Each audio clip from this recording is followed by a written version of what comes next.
is the appearance portal going where no one has gone before. Welcome to the program tonight. I am Augusto Perez, and tonight we have a treat for you. My guest tonight is Gil Brazzard, amateur astronomer and researcher. And we will be talking about a topic that a lot of people don't know much about and really are totally in the dark about, but very, very real, very interesting. Not many people talk about it, and that is Planet X, also known as Nibiru, Destroyer, Wormwood, and many other names. So tonight I want to welcome to the show Gil Brazzard. Welcome. Okay. Thank you. Thank you, Augusta.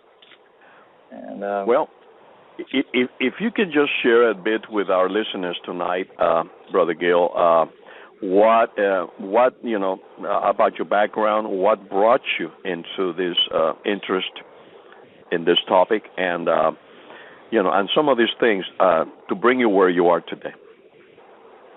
Okay. Well, it started with a phone call. A friend of mine called me, and he asked me if Planet X was real and if it was biblical. And at the time, I told him that Planet X was not real, and that I'm pretty sure there wasn't any astronomical evidence for such a planet.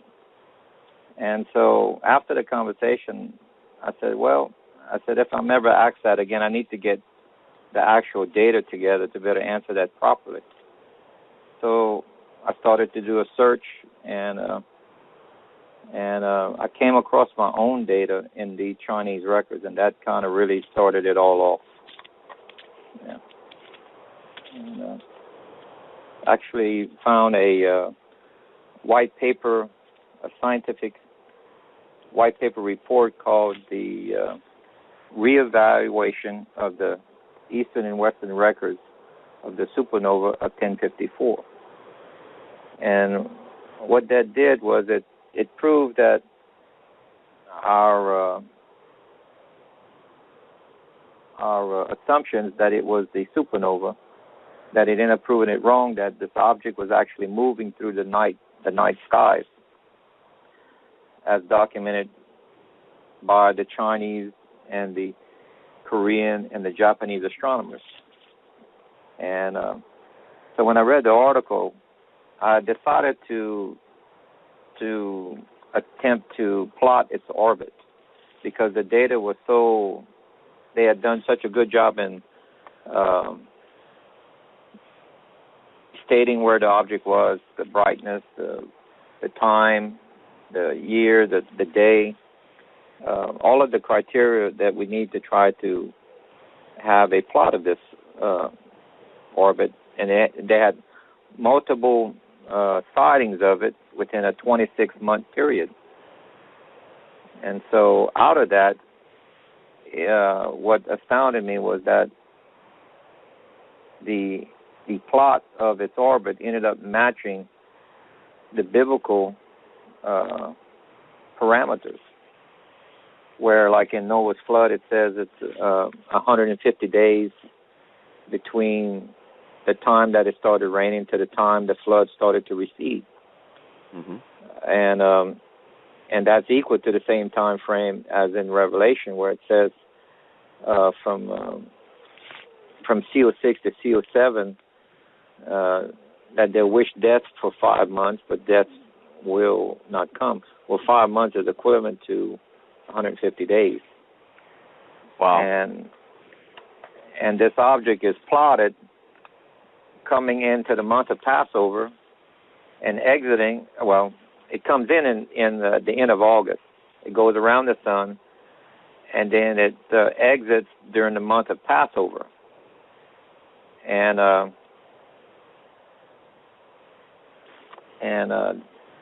that was quite astounding and shocking whenever you find actual white paper reports that match or mirrors a biblical event or an object that's occurring in the same way as the biblical accounts are. And so yeah, that is very interesting. And I had read that several times, and I had never connected the dots between the event in Noah's days and the event in Revelation. That is the same amount of time, 5 months. And when you begin to connect these dots, it makes a whole world of sense. And it is fascinating in the sense that the Almighty uses these celestial events to bring about cataclysms on the earth, or maybe they come and the Lord uses them to bring about whatever ends He needs to bring about. And there is a misconception out there in the world, that God doesn't need Planet X, He doesn't need this, He doesn't need that, and that is true. He doesn't need, but He uses many times these celestial objects, and the Bible talks about how the Lord has given the celestial objects and the constellations as a sign. Sure. For mankind here on planet Earth. Well, you can take the story of Jonah. Mm-hmm. Whenever they asked Yeshua, when is this to be taking place, he said, the only sign that you will have would be the sign of Jonah. And there's only 2 pages to the story of Jonah. One was the 3 days in a whale, which Yeshua also used that one pertaining to how long will he be in the grave? 3 days and 3 nights, as in Jonah. But for his return, he says the only sign for a wicked nation will be the sign of Jonah. And when you read the second half, most people don't get the emphasis. It's more on what's not being said. Jonah convinced an entire town and its king to repent, but he didn't perform not a single miracle. How is that possible? Because the models show us that in 40 days, he said, your doom will come. The model shows us within 40 days, this planet is clearly in the view of Earth and is gaining in size as it's approaching Earth. That's what was, because they already, the people of Nineveh recognized the signs of the earthquakes, the birds dying, the fish dying, the same things that we're seeing today. They knew something was wrong. And when Jonah pointed to the sky and told them that this is your doom, that's why they believed it. And for Jonah to know that, well, God gave him the information as far as the timing and when to do this. You can see the fingerprint of God throughout this on the timing. Mhm. Yeah, that is true. So, that is true, because he comes out of nowhere and starts telling them that Nineveh will be destroyed in 40 days. And sure. immediately they go into sackcloth and ashes mode and begin to repent. And so, yeah, absolutely. And then he spared them. He spared them. Mm-hmm. But I don't think this nation is willing to do that at the moment. So yeah, not at the moment. Tough times coming.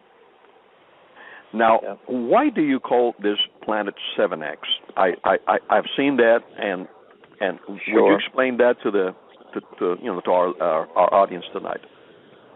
Yes, there is 2 main reasons. One is to separate the data on what's being said, like the 3,600-year orbit and many other false impressions on pertaining to this planet. I can prove this out later in our conversation. The second one is we happen to know approximately the size now. There's 3 ways of calculating the size according to the data that's given in the biblical accounts, as well as some of the Chinese accounts, and it roughly calculates between about 6.5 to 7.5 diameters of Earth. So I kind of took the average and I said 7. So I called it Planet 7X. At the same time, it helps to separate the data. When someone says something, where they're getting the information from, whether if it's the Samaritan text, Stitchin's work, or if it's someplace else on Earth, or if it's from the Chinese and the data that I've accumulated from the Bible. So that makes the distinction in the conversation as far as where the data is coming from. Now, there is a very, very interesting, comment that you brought up, and we talked about this when we had an opportunity to chat on the phone for a while. And this is something that kind of separates you from some of the other Planet X researchers, and that is in the orbital time right. that it takes for this object to come by this area. It goes around the sun. It passes near planet Earth in our solar system, and then it goes back out into space. Now, I had always heard, and this comes from the Stitchin theory, 3,600 year plus or minus, and there are others that say maybe 2,000 years, 1,000 years. But according to what you have researched in the Scripture, and through other means that you have researched, other data, it's approximately 319 to 324 years that it takes for this orbit to be completed. Could you talk a bit about that? Sure. For once, another point is that I'm the first one to get actual scientific data from the Chinese or anywhere that's actually verifiable in a model. Okay? This is not hearsay. This is from a scientific report that's been through the peer review. And they list it as an NEO, a near-Earth object. But when I plotted it, I found out that it was the biblical model, and this is going to be our Planet X. Now, if you go with 3,600-year orbit, and people say this was Noah's flood, well, you missed Noah's flood by over 700 years. So what event could have done if it's not Noah's flood? The Chinese saw this in 1054. That's less than 1,000 years ago. So how can it be 3,600 years? Yeah, that always presented a problem to me. Exactly. Once you start ironing out the problems, it narrows down the data to a reality. And what does it match in the real world instead of the make-believe? Now, you see, but what's common in reading ancient languages, anything over 1,000 years ago, zero did not exist. Zeros are implied in the text.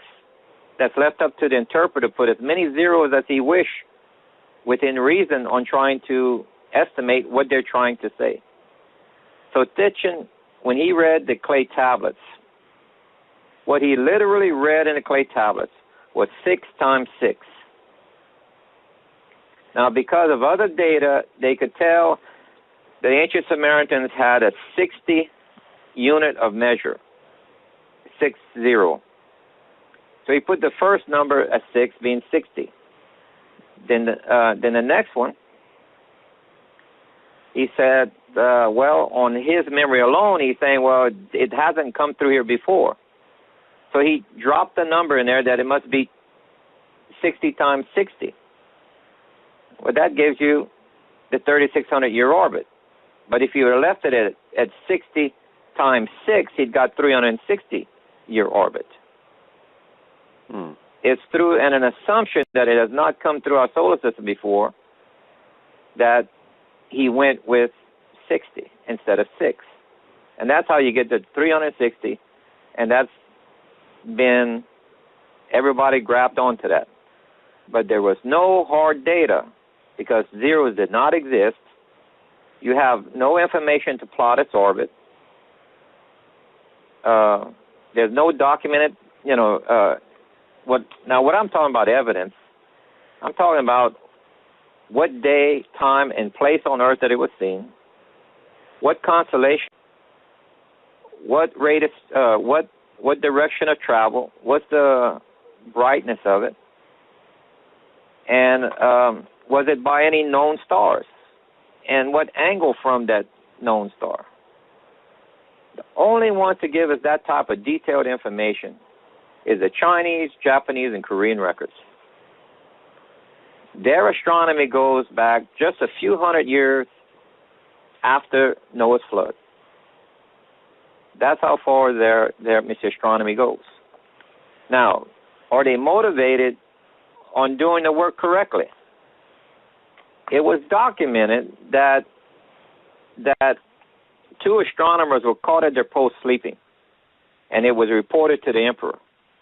The emperor cut their heads off because he wanted reliable data of all comets and all happenings in the sky. Because it was, to them, it was a very real threat, because this comet changes the weather pattern. Well, this planet, when it gets close enough, it'll have a tail. So it is like a planet comet, actually. Yes, right? Exactly. It does not meet our present terms. This is going to be called a brand new object in a way. It does not meet the full definition of a planet, and it's too big for the known comets. So they'll have to come up with a whole new category. That's why there's plausible, it's a deniability by the politician to be politically correct. You ask them, what about this planet? They'll say, what planet? There is no planet approaching. Well, then if you say what comet, they still say none. They changed the definition of a planet in, I think it was 208 or 206, somewhere in there. Since then, unless you knew the new terms that they're going to use for it, you will not be able to corner them, because it's politically not correct, as far as the terms used. But this object does not meet the definition of what they define as a planet today. Now, what's interesting on that, they have a problem, because it says that one of the other cannot be a planet if it crosses another known planet's orbit. Well, this thing crosses Earth's path twice. So which one are they going to disqualify, Earth or it, as a planet? This thing is 7 times our diameter. They always give an excuse if it's smaller than and it crosses, therefore it cannot be. But this one's bigger. So they have a problem with their definition. They're going to have to change something. They have to add something for this object, because the data is different. The data, this is a brand new object that does not meet present definitions. And any astronomers out there, if they wish, if they were to get the white paper report, as I stated earlier, and they can plot it also. They can plot the orbital path of this and verify anything that I'm saying. I'll put all of the information on my YouTube channel, the calculations, the representative models of each one of these incidents. And there's an interesting saying there. Like someone is saying is, how do you define science? A lot of people say the Bible doesn't meet scientific principle. That's not true anymore, or maybe never has. I'm just saying that it does now.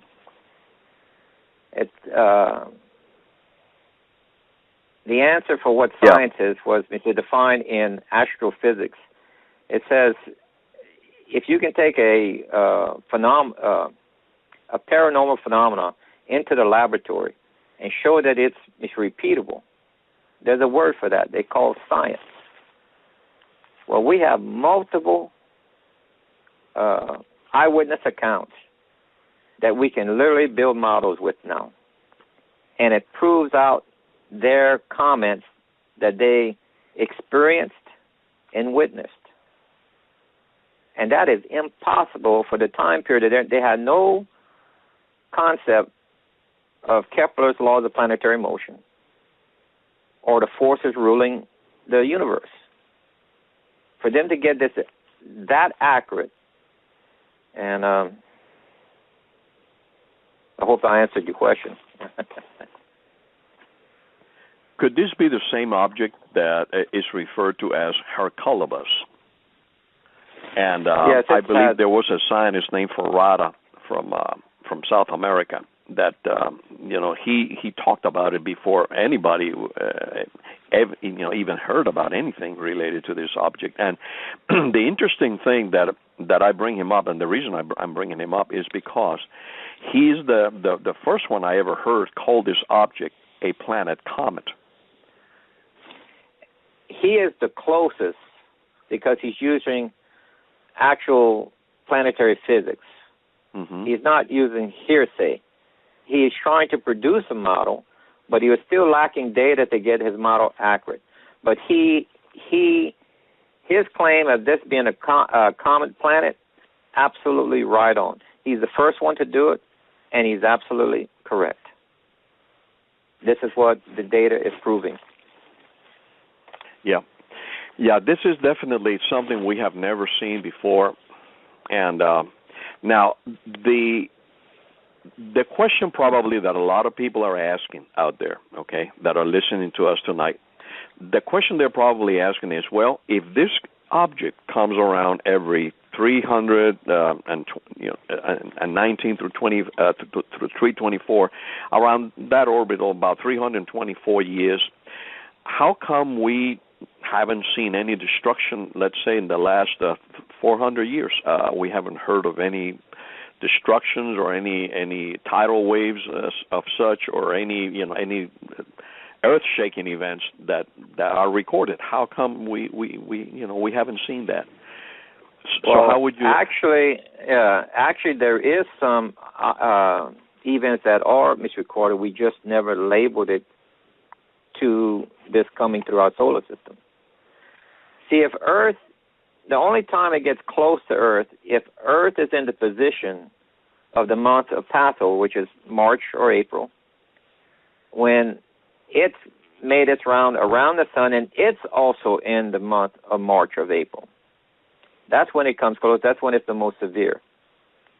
And it's happened Earth has tilted in its orbit when it's passed, because it's like two magnets attracted to each other. The poles start to tilt. I have documented, I think, close to 4 times that Earth has tilted 26 to 28 degrees in its past. And now, was this a gradual tilt? Gil, was this a gradual tilt or a sudden tilt when it last tilted? There's no definite data, but through the models looking at it, we can do a rough approximation. It's between the tilt would take anywhere from 3 to 5 hours coming in and another 3 to 5 hours going out. The tilt would reverse itself. Now, if you're 90 degrees from the axis of tilt, the wind's 90 degrees from that tilt, you're looking at approximately, I believe you're covering almost 2,000 miles of Earth's surface within 26 to 28 degrees. So you're looking anywhere from 500 mile an hour winds to 300 mile an hour winds. The Arctic Circle would reach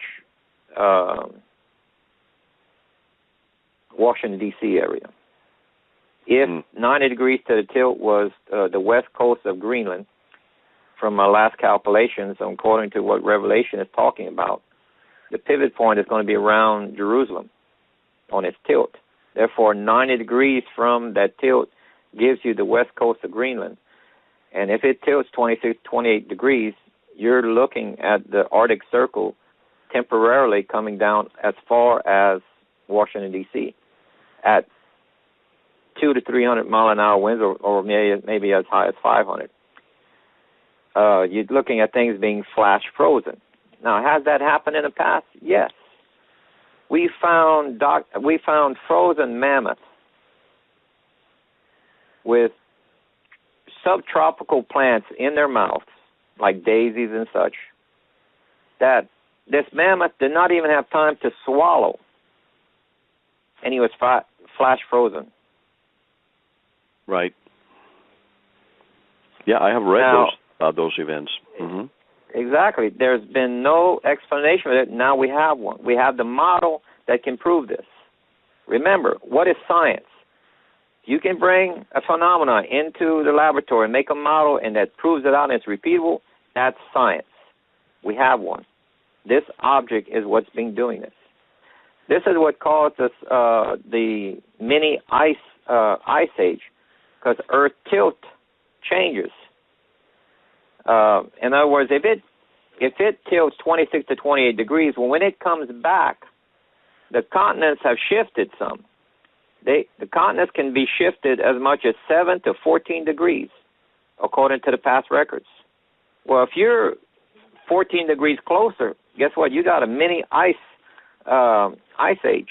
That means the temperature of Canada is now in the mid area of the U.S. and vice versa, and so on. So do you think drastic changes do you think, Gil, that climate. This may be? I just want to interrupt you quickly here. And do you think this is maybe what is going on right now with this Arctic blast of cold air that is coming down, and nobody has an explanation for this? It's changing. Our magnetic north is moving at I forgot how many times greater. Let's see, I don't remember at the moment, but it's like 30, 40 times its normal speed, moving towards a little bit to the west of the North Pole, looking from the U.S., okay? And that's alarming. It's never did that. Well, we think it's never did it, but when you go back and check the records, when I checked where the magnetic fields have been in the past and their normal path where the magnetic north is, they've got it documented for almost 1,000 years. And I went back and I plotted where the years that I believe that this Planet X has passed. And then I drew a circle around the North Pole pertaining to that to give me an average. This next year, we're inside that circle, meaning a high probability that it's near, because that's where it's been in the past. When it gets close to that area, that means this object is within a year or two of reaching it. And that's very interesting. Changing the magnetic fields or changing our jet stream. Mm-hmm. When it changes the jet streams, you got your climate that's way off, and that's why. Well, even NASA scientists are now saying, Gil, that we are in the beginnings of a mini ice age, and that is the best they can come up with, but they don't tell us why or anything. They just say it's going to last for a few years. But I knew because I've been following this topic for a while, that this is being caused. This anomaly in the weather patterns is being caused by the approximation of this object that is beginning to enter our solar system. But of course, we are not going to be told that, are we? No. And another pointer that you can go throughout history is look for 7-year periods of drought. It's throughout the Bible and it's through history, these major parts of drought. Like during the Dark Ages, this object is what starts this thing to occur. And you see major earthquakes that are misrecorded when the thing passes by. Now, if we're in winter at the time that it's passing through March, only thing we get visually is something about when you look at the night sky at night, if you know your stars and your planets, you can pick out Jupiter and you can pick out Venus quite easily, because they're the brightest objects in the sky. Jupiter is larger, but Venus is brighter. Well, at the maximum distance from it, as it's rounding the sun, what it would appear to us would be about equal to the size of Jupiter in a visual respect, but it's brighter than Venus. Okay, so it has been just another bright object in the sky it probably have a tail. So the Chinese described it as having a tail. Okay, and this is the same object that Constantine saw when it rounded the sun, and he said he saw a star in the sky. It was this object. The time frame is the same object he saw. Wow, I had never heard anyone say that before, but that always stuck in the back of my head. What was it that Constantine saw? Because he definitely saw something.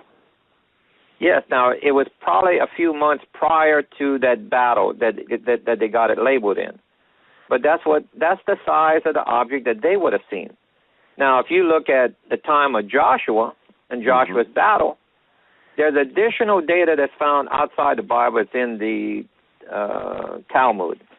Not all the Talmud is correct, but it's not all wrong neither, because it has historical documentation of things that happened, okay? And it states during Joshua's time that him and his men saw an object in the sky 50 times the diameter of the moon. Well, this is one of the times that we can calculate the size, okay? If you put this object that I'm saying that's 7 times the diameter of Earth, roughly halfway between the moon and Earth, you have a representation of 50 to 1. That's pretty big. From a viewpoint of Earth. Right. This would also, if you back it up a few hours in its path. Now remember, the path of it is passing between the moon. Now the tail is not pointing in line with its path. The tail is pointing opposite of the sun. That's because it's a solar wind that's causing the tail. So now you have the tail pointed at Earth, wherein the path is taking it in front of Earth. Got it? Right. Can you picture that? Sure. Well, when that tail, when Earth is entering into the tail, the plasma field, remember this is clear. It's just a bright light, but it's Earth is going into the plasma field. Now that's stopping the natural energy from the sun going into our north and south pole, causing Earth to slow down in its rotation 4.5 to 5.5% per hour, compounded hourly. And guess what you have within about a little bit over 24 hours? You get the Earth to stop without mile-high tidal waves. Wow. Just like the accounts of Joshua says. I took this model, I showed it to a physics professor. He took a few minutes to study it, and this is his quote. He says, I'm the first one to explain this phenomenon logically, because the model works. Earth can slow down. There's 2 camps of theory on what is ruling the universe. The astronomers say gravity is ruling the planets. The physicists say it's electromagnetic in nature.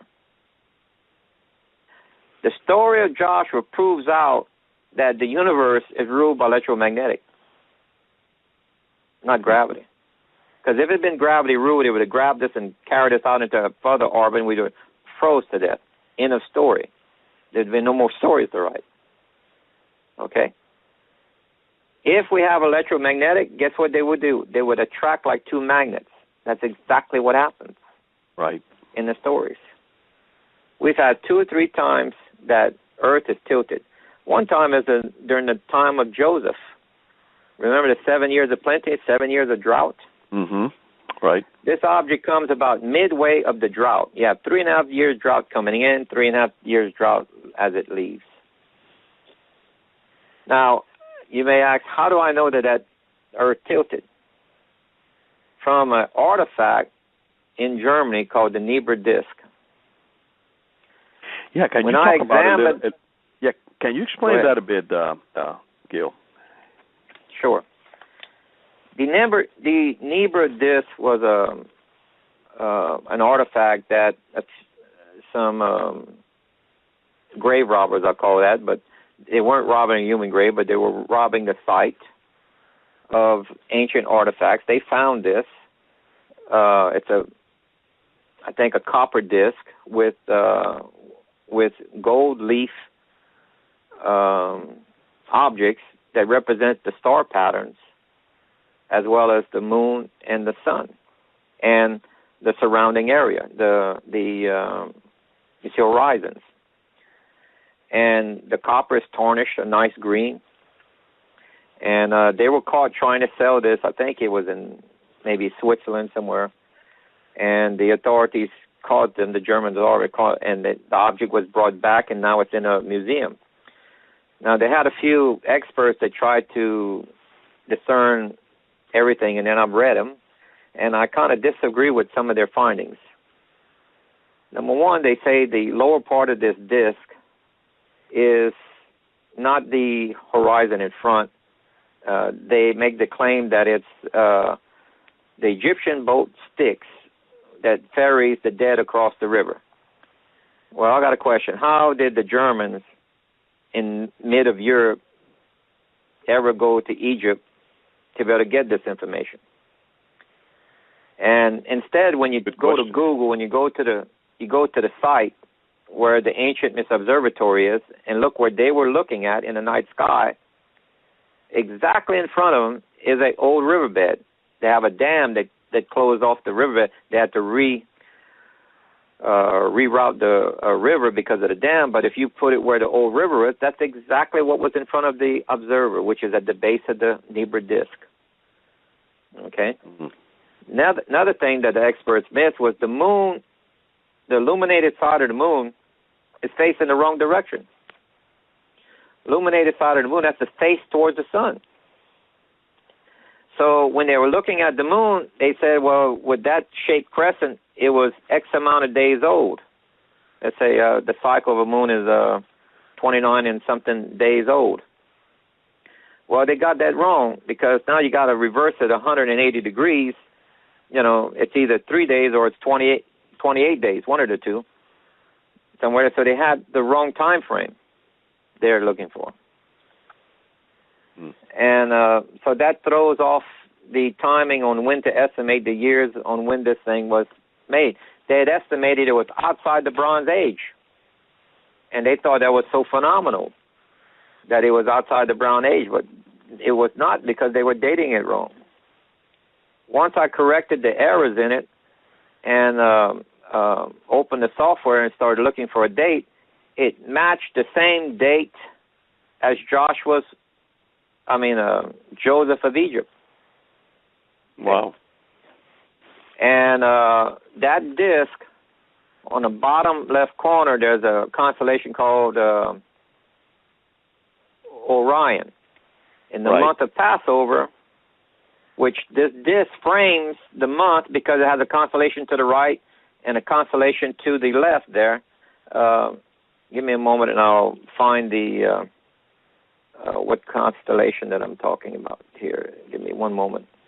I'll pull up some data here. And it's the constellation Gemini to the left and Capricorn to the right. Okay? Mm. Well, when Mr. Orion is seen from the bottom, you cannot see the constellation Mr. Orion from Germany during the time of March. Only way that you could do that is if the Earth tilted 26 to 28 degrees. The sun is shown there, but you can't see the stars with the sun. So the sun is shown as an eclipse. It's being darkened. The moon to the right tells you the moon was not involved with this eclipse. You can only have a new moon to eclipse the sun. If it's in a crescent shape, that means it's not a new moon, and it cannot be it's involved.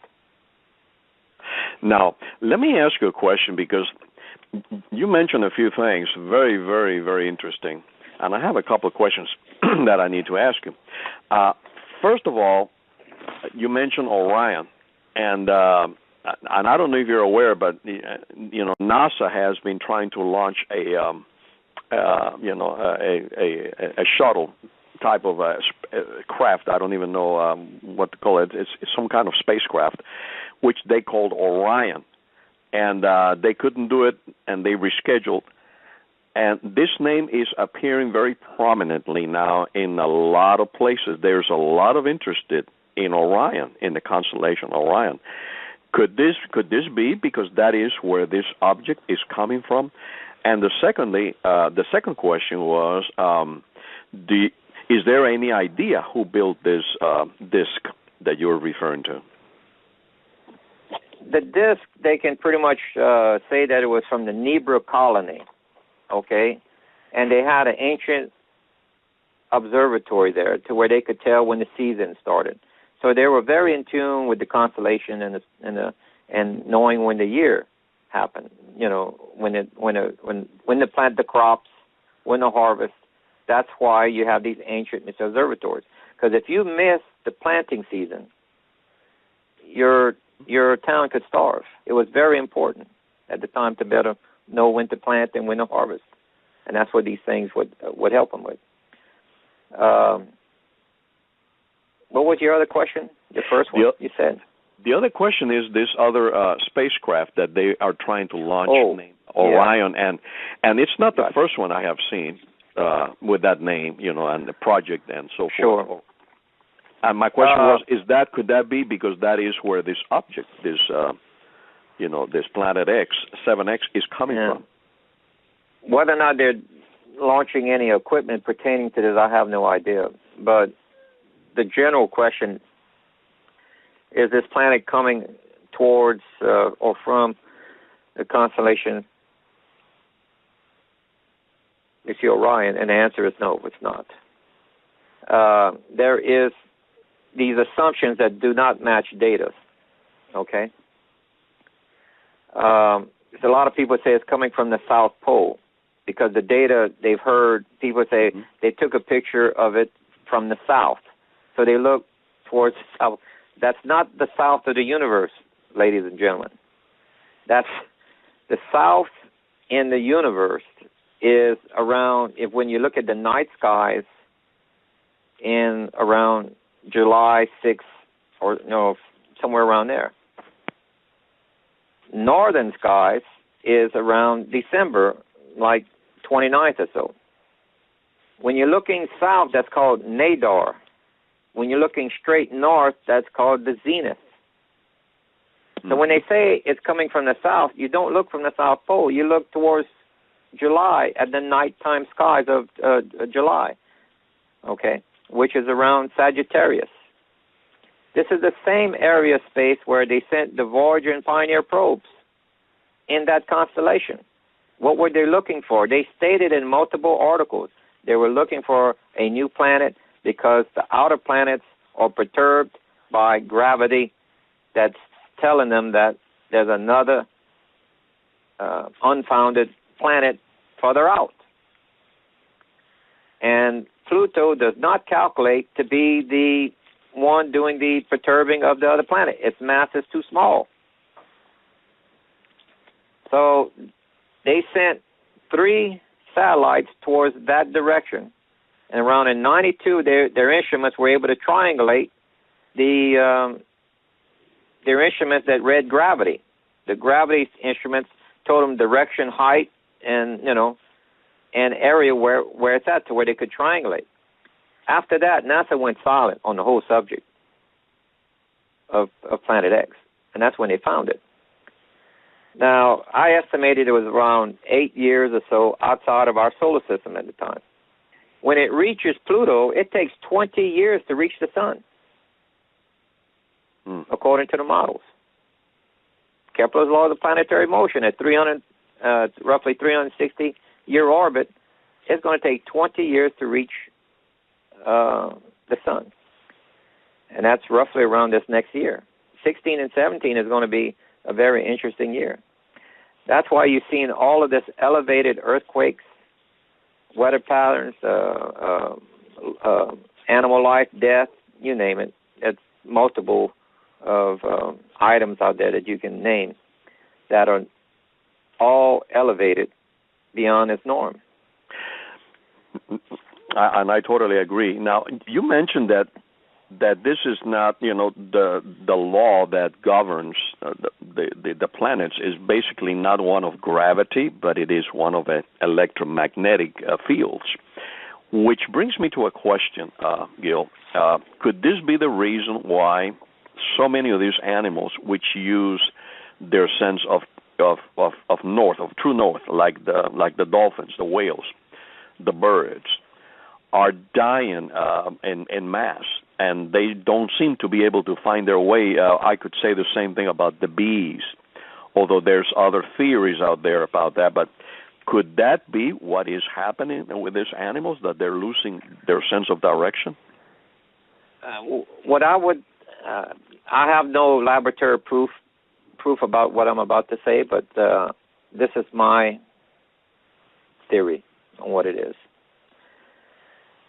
We know that the Earth is going through. They have rock shifting. They release methane. The animals that you are seeing and the insects are acutely sensitive to methane. Mm-hmm. If methane is released and birds are flying through that cloud of methane, they drop right out of the sky, right instantly, right there, they're dead. Humans can tolerate it, but not these certain animals that you've seen. And when methane is released in the oceans, if a fish is swimming through it, they end up floating. They cannot handle the methane. And that's the major cause of death, because the rock structure, the layering is shifting on Earth, and that's causing the release of methane. And that's true. That's true. That's what we're seeing, because you can take the old story, which is a true story, about the coal miners. They used to carry I think it was a canary. Mm-hmm. In a the mine, canary in the mine theory, yeah. Because it always sang. Well, as soon as methane was present, that bird went quiet because he's dead at the bottom of the cage. And then they knew there was methane, because methane is odorless. You cannot smell it. Natural gas is methane, but they add a substance to it that has that smell of rotten eggs to it. Right. Otherwise, methane is odorless. You cannot smell it. Therefore, that's why they have to have this. Of that, smell throughout the country and in other parts of the world as well. People smelling like what smell of rotten eggs, strong odors. Sure. Well, this is also part of the reason why a lot of people are hearing these booming sounds and everything. The Earth is creaking and everything. We're in for some really phenomenal sights that are coming up. When this thing gets really close, when we start to go back through the tail again, you're going to see the aurora borealis go all the way down to the equator. And when that's super active, it hums like a trumpet when it's super active. You think there's trumpets going on. Really? And it's the aurora borealis going all the way down to the equator, because the tail is plasma. And what is the aurora? The aurora is when you have like a solar flare and plasma hits the Earth, it causes the aurora. Okay? Well, we're going to have a huge amount of plasma hitting the magnetic field of Earth. And you'll see it excited, and it's going to go, you're going to see extreme amount of colors and sounds. I have actually heard those sounds of trumpets, Gil. Actually, I have heard it in the videos in the internet, but I also heard it in my home one day. And it was coming from the south, and it's that kind of sound that you can hear all around you. It's not coming from a specific place; it's coming from all around you, and the sound was like a screeching, kind of like a blowing of a horn type of very low rumbling sound, and that is what you're referring to, right? That's it. You can go through all of the stories of the Bible, and I give a list of these. If you want to go through them, we can, real quick. And where they can find these objects, these stories that's lining up with the events of this passing object that's coming through our system, because it's documented in the Bible more than any other document, I believe. Well, we can talk about that in the second hour. We got about maybe 3 minutes before the top of the hour. What I'm thinking is that this object, when it does appear, it's going to take up a big chunk of the sky. I mean, with the tail and the comet and everything, it's going to take up about a third of the sky by the time it comes across our view. That's going to visually. Yeah, visually, there's kind of like a squaring ratio as it gets closer. I don't know, or a scale that's kind of logarithm. It's not, I don't know how to put it. Like when it gets halfway, it's double the size. Okay. So as it gets closer, when it's cutting that distance in half, it's going to double in visual size each time. Okay. So in other words, like when this object, if it's 7 times, when it's 7 days out, it's going to look about half the size of the moon. And if it's 2 days out, it will look at about 3.5 times the diameter of the moon. Wow, that's and pretty large. And whenever it crosses Earth path at the time, it's going to be in between Earth and moon again. You're looking at an object 50 times larger than the moon.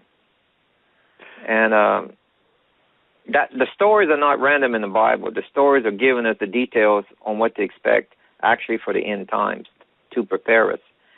And I didn't come to that realization till I processed all of the information. Well, this is exactly why the Lord Yeshua said that the hearts of man would fail them for fear of things that are coming upon the earth. And at first I couldn't understand that, because there have been disasters many times on the earth, but this is going to be of such a magnitude, the likes of which mankind has never seen, at least our generation has never seen. Well, this is Augusto Perez with the Appearance Portal. After this short break, we'll be back with my guest, Gil Brossard. Don't go away. Welcome back. This is the Appearance Portal. You're listening tonight to an interview with my guest, Gil Brossard. This is Augusto Perez, and in the first hour, we were talking about Planet X and 7X, as Gil calls it, and very interesting things we were discussing in the first hour. In the second hour, we're going to be even talking about even some more interesting things, and I believe you are going to want to hear some of the things that Gil is going to be sharing. Now, we have with us also for the second hour our dear friend Larry Taylor. And Larry, are you with us? Yes, I am, and thank you, Augusto. I've been listening the first hour and just extremely interesting information. Well, praise God. Yeah, Gil has done an excellent job, and for those of you that are tuning in, we have posted on this page, on the program tonight, his book, and you can download it there. Also, you can check out his channel. It's posted a free book, there. yeah. And I strongly recommend and encourage that you do that. His slideshows are incredible. I've been looking at some of them, and you definitely want to check those out. And so, praise God. Now, is there a specific website or anything that you would like to share with our listeners tonight, Gil? Yes, if they want to see some video representations of the models and the stories, and just go to my YouTube channel, just type in Planet 7X or my name, Gil Brossard, and you can actually see the information and the data that relates to a real model, that also the same overlay that the Chinese model has produced is the same overlay on all of these models, with the 150-year the 150-day separation between the entry and exit, and with this object on the planetary plane of Earth. And that's what's so shocking about the data. Absolutely. Well, you want to make sure you go ahead and check that out. Now, at the end of the first hour, we started getting into some passages from Scripture, which make a lot of sense in reference to the previous passes near Earth of Planet X. Now, could you share some of these different times? And you mentioned several. You mentioned, King Sennacherib, the crucifixion, the Joshua's long day, King Sennacherib, and you have so many. The Tower of Babel. Could you talk about some of these and maybe shed some light on why do you believe this was based on your research produced by Planet X, the passing of Planet X? Okay. Well, if we can go back to the first one, if you want, Noah's flood, we had touched on the subject that it was 150 days between the start of the flood and when the water started to recede. When an impact from a large meteorite hit the Earth, and 91% of our crust was knocked into space from the opposite side, it is, because crust at the time, and still is, crust is only held on by gravity because it's not glued on. That's why we have continental drift. And that went out, and that actually formed our moon. The volume of our moon is exactly what's missing as far as our missing continental crust. Therefore, the water could recede to the depression, which are our oceans today. And that model, again, proves out without violating any planetary laws.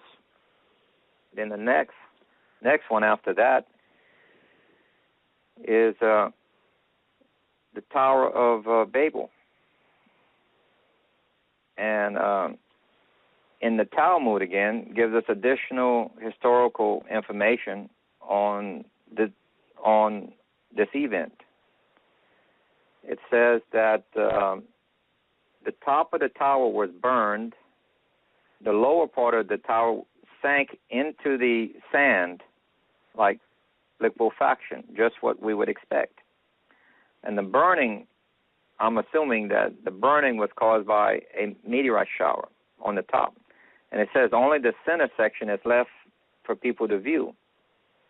Well, if you go on Google Earth and look south of the ancient city of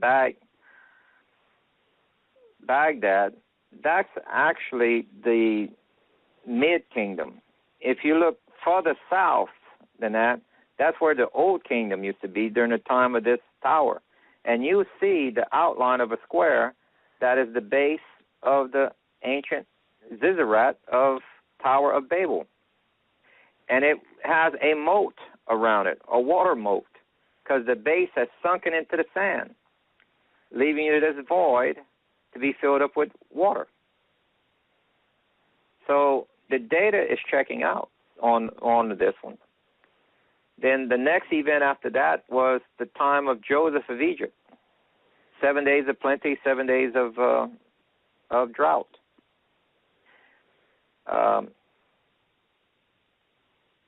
Remember Joseph's dream where he said that he saw the moon and he saw 12 stars bowing to him? Right. Or 11 stars, I think it was, or 12. I took that as Leo being the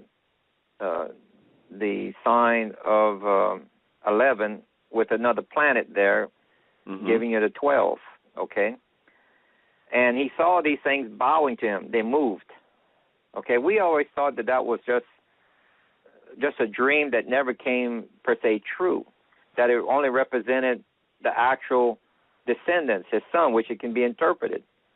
But with the Nibiru disk, I can prove that the skies did bow to him because Earth tilted. And when you're looking at the sky from the viewpoint of Earth, that's what it appears, that the moon and the stars bowed to him.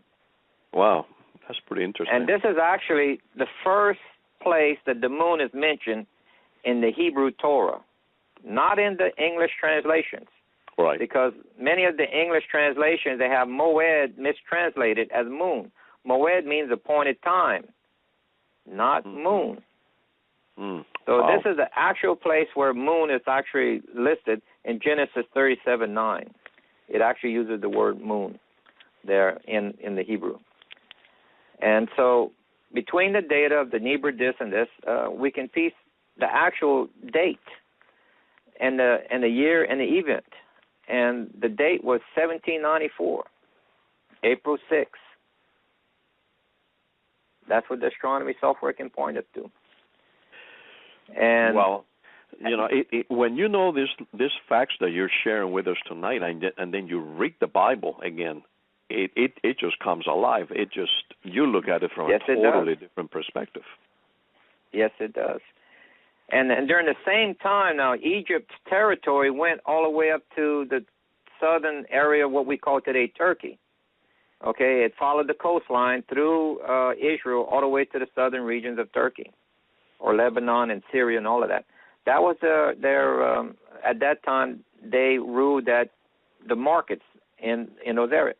Job was around that area. He was around Damascus area, around the Golan Heights, because that's where his son settled. Okay, if you read the story of Job, Job's trouble starts with a meteorite shower where his flock and his shepherds are destroyed. And the house that his children was in collapsed, killing all his children. Right. This was caused by us going through the tail of the debris of this planet. Okay? Now, it may have been further away that Earth didn't tilt right. Well, no, this is at the same time. I'm sorry. This is the same year and the same time frame as Joseph. That's we can piece this together in the story. And you see, what's interesting is you can look at how far Earth travels in 1 hour. Earth travels 8.4 Earth diameters in 1 hour in its orbital path. That's how fast Earth is moving. If you take the angle of March 26 on its approach to Earth's path of this orbit during that time, you come up with 52.5 degrees. Now, what's interesting, before I had an actual date for this next event, I was going with an average. I just took it in the middle of the month, and it gave me closer to 40 degrees, and that's how I came up with that it was roughly 7 times the diameter Earth. But with the date given in Revelation 12:1, gives us an actual date using astronomy. Guess what this calculates to now? 6.66 diameters of Earth. With the actual date that's given in Revelation 12:1. Now we'll touch more on that later. Now after Job's trouble comes Joshua's long day. Right. Okay. And Joshua's long day was roughly 355 years later, somewhere around there, around 14 in the 1400s BC time period. Well, if you read the story of what took place, the Earth slowed down to give him 12 hours longer daylight so he can finish off his enemy. Now, God told him the previous day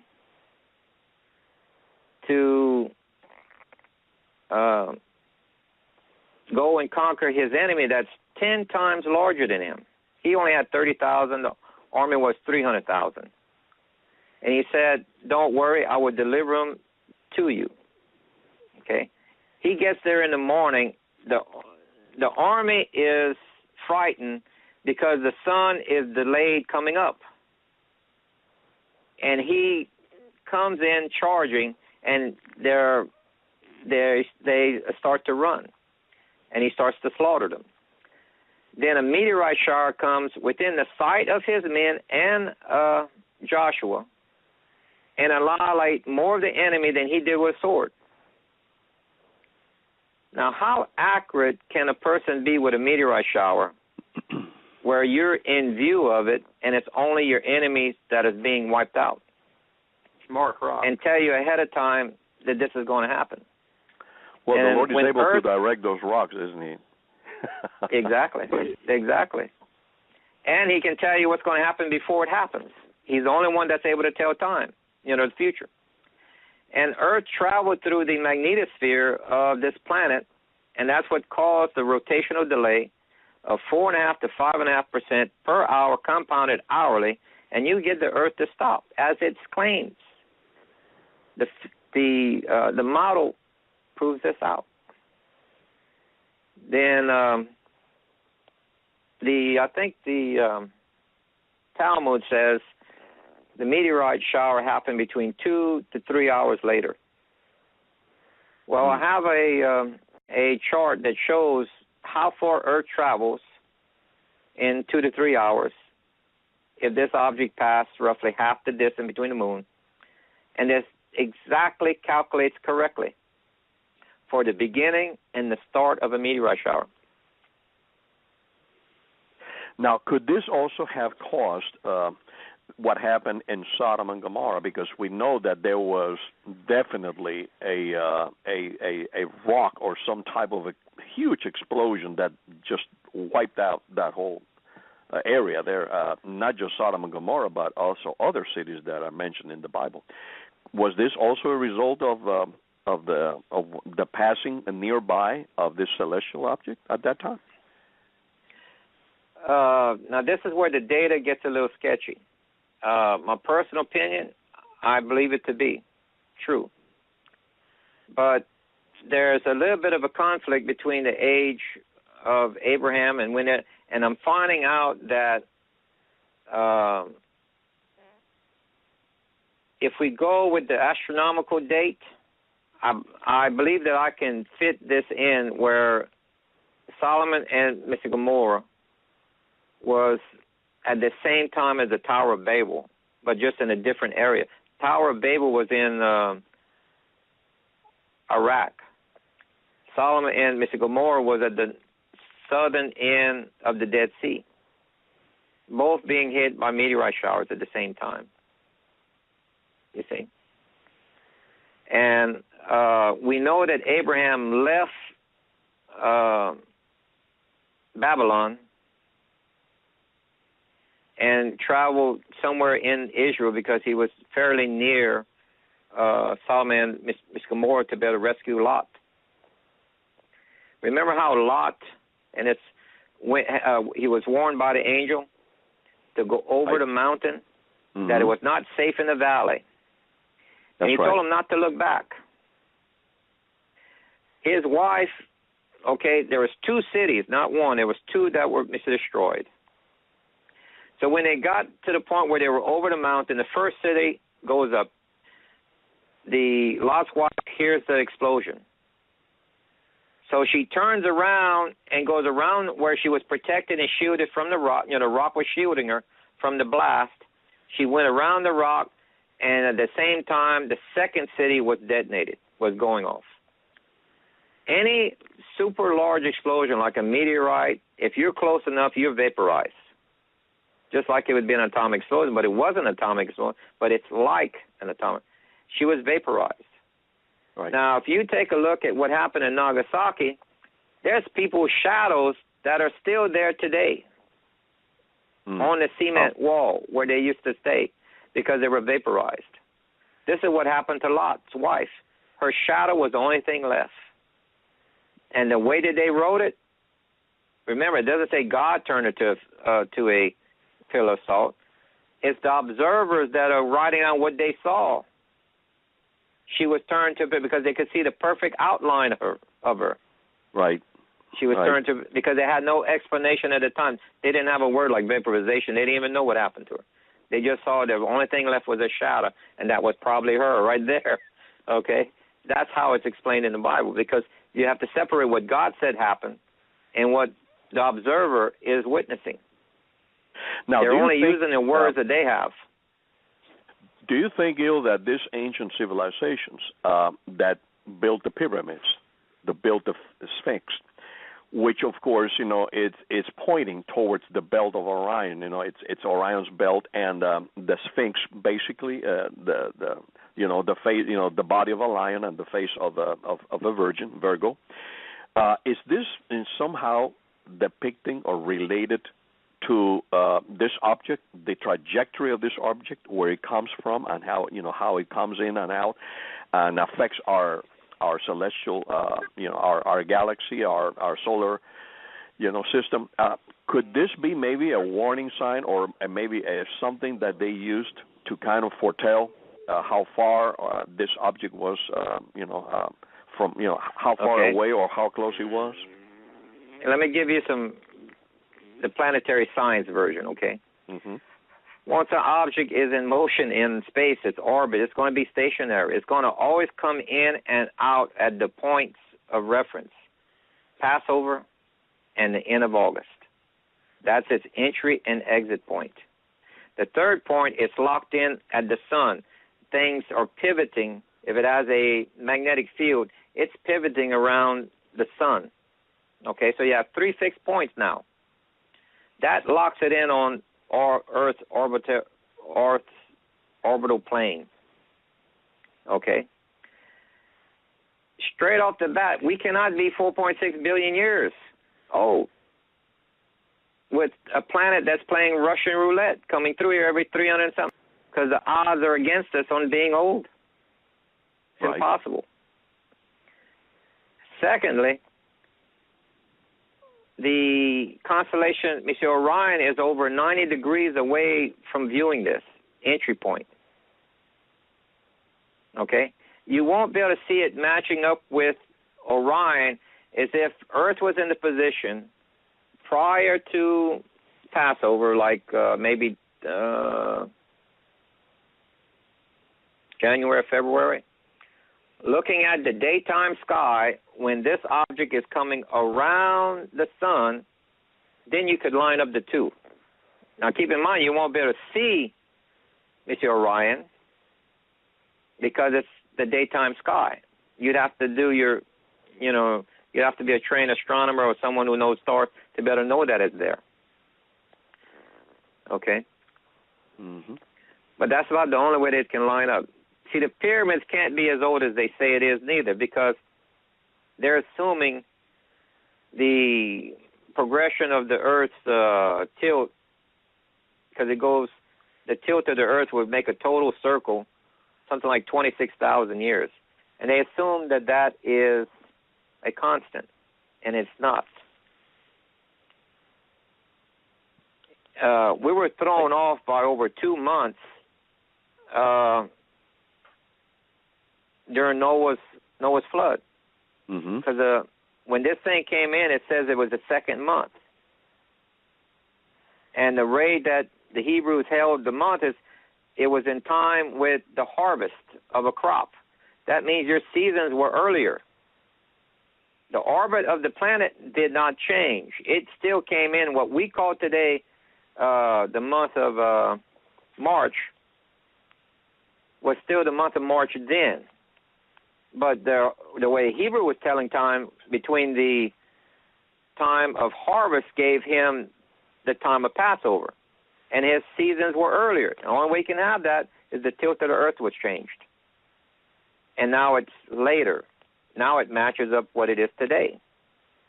Passover and March are in line, and that's because the tilt of the earth changed. And we can see this. I can prove several times where Earth has changed, the continents have switched, and because it will cause these things to be off some. It's not a constant. Therefore, when you try to line up the pyramids with the stars of Orion, you have to back up the software so many thousands of years to make this work. They say the pyramids are older than Egyptians by several thousand years or something like that to make the lineup happen. But that's only if you use it as a constant that the progression is always the same. It wasn't. This object has disturbed that. So we don't know the real time that this lines up. Right. You see, it lined up with Orion, but we cannot say that it's X amount of thousand years earlier when it was built. We can't pinpoint the time the pyramids were built using the stars at that time. Cannot do it.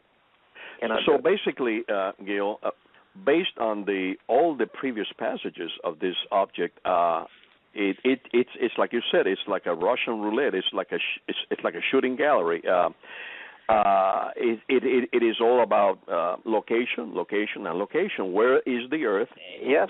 In relation to this object when it comes by. So apparently, these last passages that we talked about in relation to the Bible stories, the Earth was not that close when it came by, and there were some consequences, some asteroids, meteors hitting the Earth, and so forth, and some tilting of the Earth, but nothing really catastrophic that destroyed life like in the days of Noah. Now, there was a lot of talk during, of course, 2012 and 2013 about the Mayan calendar. I personally never thought there was going to happen anything at that time. The Lord didn't show me anything. I didn't feel anything. But could maybe the Mayans, could they maybe have plotted this thing scientifically, like by researching and doing all this research and found out that the next time that this object came by, it was going to be different, and they marked it as the end of this Mayan calendar. I mean, I don't have anything to go by here except God's feeling. But have you thought about this? Have you researched this? Have you formulated any kind of theory about this? I have a theory that I don't have time to prove out thoroughly. Okay, so I'm just going to say this as a general statement, not a factual statement of any kind, sure. Because I cannot prove it right now. I don't have the time. But if you take a look and examine the Mayan calendar and look at the outer rim, you'll see that it's representing a comet-like object. Mm-hmm. Multiple times. It's like, let me see, 1, 2, 3. About 20 times or so. It's represented on the outer rim. This calendar is an event calendar, not a yearly calendar or a civilization. It's an event calendar of every time this object came around. Remember how they have a long count and a short count? Right. Okay. Decatones, yeah. They got other counts also that they're not telling us about that I've looked out. And they can't make them fit, so they only brought to our attention the long and short count. But that's not what it's referring to. It's referring to how many days between the event, which you can calculate in years, each event that this object came by. In other words, if you take what's a Baktun, if you look up the actual Baktun, it's 394.26 years. Guess what? That adds up to it. Exactly when Constantine, remember we have a date when he had the battle? Right. In 112 A.D. Well, we know the Mayans had a severe drought and almost about 90% of the population died around the 700s. Well, if you calculate forward into time, the one Baktun, you get 707. That's exactly when the archaeologists saying they had the major drought. That's when this thing passed. Each unit of measure is the span of time between events. Wow. The Mayan calendar my theory is that it's an event calendar, documenting the span of time between each event. And that's why there's multiple periods of time that they're logging. It's been overlooked. So So, in other words, what you're saying, Gil, it's a very interesting thing because I had never, thought about it that way or connected it. But the back tombs actually could be maybe like they said, the time for each celestial event, or roughly kind of if you will, a measuring stick that they had, like you said, not a timeline, but like an event calendar, basically stating, when these things were going to happen. And for some reason, their calendar just abruptly ends in the 2012. That's the theory. Yeah, that is a theory. Right now, I have not been able to prove that because I only got one or two counts from them, and unless I read the original data, because reading the Mayan counting system is quite easy. It's not that difficult. And if I could go back, that's why I think they have to remake their calendar every 360 years and add another event to the outer perimeter. Okay? And so it's a misunderstanding. We have that often when reading ancient objects. We go with an assumption, okay, it's a calendar, now let's make it work for a yearly thing. What are they trying? No, it's an event calendar. Totally different. They were fascinated when this object's coming by because of the earthquakes, the droughts, the severity of it. They wanted to know so where they could prepare grain and water ahead of time, just like we would. I have a question here from the chat room, Gil, that I'm going to ask you. It says, if the cornfield crops, that design that was made, the astral art, aligns with Planet X. Have you seen that, or have you looked into that? Well, let me give you some information that's hard numbers, okay? That's hard you can't dispute on where the object is at. It's going to be pointing, it's going to come out of the constellation Sagittarius, okay? This is where the Voyager and Pioneer probes are. Look, there's 12 constellations on a planetary plane. Even if you would divide it in the vertical, another 12. What are the odds of it being the same constellation? Very high. Very high. So you got Voyager and Pioneer that went to that constellation. You got the biblical data that's pointing to that constellation. You got the Chinese data that's pointing to that constellation. You got a UL study that new gravity is affecting the orbits of comets in that exact region of space, confirmed by a London astronomer that confirmed these same findings of comets that is affected in that same space. You got 5 studies that point to the same. We got hard data here. Look, you can take clay tablets, you can take papyrus scrolls, you can take any type of data. If you can bring it into a laboratory and reproduce it as a model, show that it's repeatable, that's science. I'm sorry, but the way they interpreted the Sumerian text cannot be produced a proper model that matches history. The 3,600-year orbit and coming out from some other does not match the repeated data throughout history. Larry, do you have a question? Without the Chinese data, we could not verify this. Huh? Larry, do you have a question for our guest? Yeah, I find that very, very interesting, and I wanted to. I just saw a new post this morning that's very interesting. Let me read this real quick because it kind of goes along with a little bit of what he's saying. I got this off of the Quail Alerts. It says that there's an alert that came out from the Inuit elders regarding Earth's wobble, and they're reporting their sky has changed.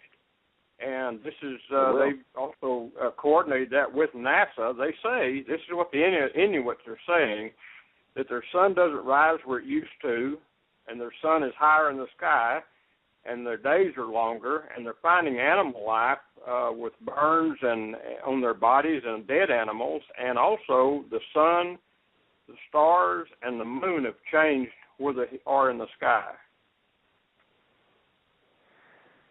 That's the first I've heard this,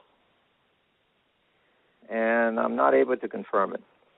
Now, I do know that if I put my telescope up and point it to the North Star, everything is still showing correctly. That the data that's in the telescope is matching, like, in other words, if Earth tilted and it was not, the 24 degrees tilt, whatever, then we would have a problem. And you'd see it in a telescope, in setting up a telescope. And I'm thinking that they, I'd have to look into it further. I can't answer you properly on that, except that I haven't found anything yet. Okay, just one more question. Augusto brought up Hercobulus by B.M. Robileau, and also, he called it the Red Planet. Are you aware of the Cobran, so-called Cobran Bible, and or the Cobran ancient books that report about not only a planet, in other words, another planet, but also an entourage of a dead star? Do you know anything about that, or are you just talking about Planet X? Well, that's why I called it Planet 7X, is to separate the data, because the Chinese model makes no mention of additional orbiting planets. And if you look at the Bible, if we had an object that came between the Earth and the Moon, and that the universe is ruled by electromagnetic, not gravity, I think that they would document it that it had other orbital. I think it's a misunderstanding of meteorites, or debris following it, but not actually moons per se. But time would tell. But I'm just saying, my data does not document. There's nothing in the data that I found that proves that out. Therefore, I can't say it. Sure. What about a binary solar? In other words, our star also having a so-called twin, a binary universe. That's another thing that doesn't prove out. Our closest star is 4.5 light years away. All right? If it needed another star to rotate, which you'd have to have an orbit way beyond 3,600 years. Mm-hmm. I mean, hundreds of times larger, probably. And this object is proving out. Look, the last time we saw it was in 1054 with the data from the Chinese. It was seen before that, but it was, but not. It seemed like it's been censored during the Dark Ages, and when the Vatican had extreme power, and people had their own concerns on just trying to live during the plagues and the drought that they've had during those time periods. If you read the stories, it's very horrific time. It's a bad time, yeah. And right, so documenting this object in the star was not exactly a priority to them. And if it was, it would have probably been labeled as heresy, and they would have been confiscated, or you would have been hung, even trying to document this thing. It's a very strange period of time. So, but we do have we do have some plaques or carvings or paintings representing a couple of sightings. And what's interesting, they'll say this is Halley's because they'll show two comets in the sky. Well, they also show data in the painting of meteorite showers bombarding a town where buildings are coming. You can see the earth is shifting. You see trees are down. You see people are holding their stomach from sickness, whether it's drought or starvation or illness or what, or gas. It could be, some sort of gas that comes out of the ground. That's not done by Halley's Comet. There is no documentation because Halley's Comet, its orbit does not intersect Earth's planetary plane. Therefore, its debris cannot collide with Earth. It's impossible. Well, let me bring up another really weird one here. You know where in the Bible it talks about the moon does not keep its place. In other words, it leaves its place of where it's supposed to be. Could this object somehow influence that event in the future? Are you talking about Joel? Where Joel says? Yeah. Let me read it. Let me find it real quick here. Oh no. Let's see. I think I believe in Isaiah it talks about it too. Okay, well, there's one that's very, very common, and let's see here.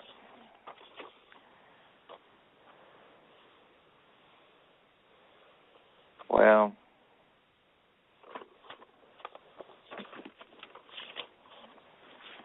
Joel says, I'm going to just paraphrase it.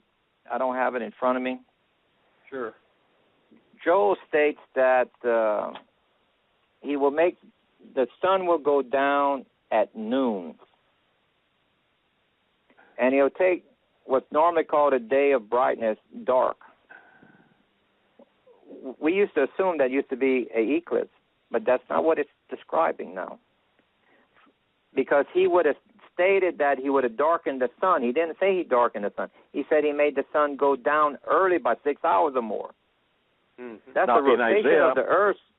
I think I found a scripture here that I think is what Larry's referring to in Isaiah 24:20. Isaiah 24:23 says, "Then the moon shall be confounded, Yeah. and the sun shall be ashamed." And then there's others where it says the moon shall be as the light of the sun. You know, in other words, the moon is going to intensify in light. And in Isaiah 13:10, he talks about the moon shall not cause her light to shine. Okay. So obviously there's going to be a lot of impact on the moon as far as, you know, it's going to act weird. I guess that's what you're trying to ask, Larry, right?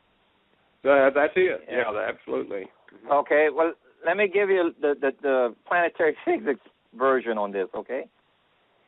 You can only have a new moon create an eclipse of the sun. And that's when, if you look at a new moon, it's totally black in the sky. So if they're referring to both of these objects having an eclipse, it has to be a third object.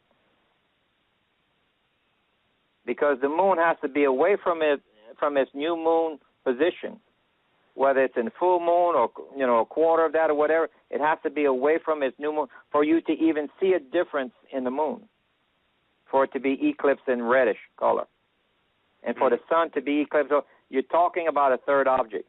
This is the same thing that took place during Yeshua sacrifice. Remember the 3 hours of that they state that there was the eclipse for 3 hours? Mm-hmm. The sun and the moon went dark? Well, we have a problem here. Passover is on a full moon.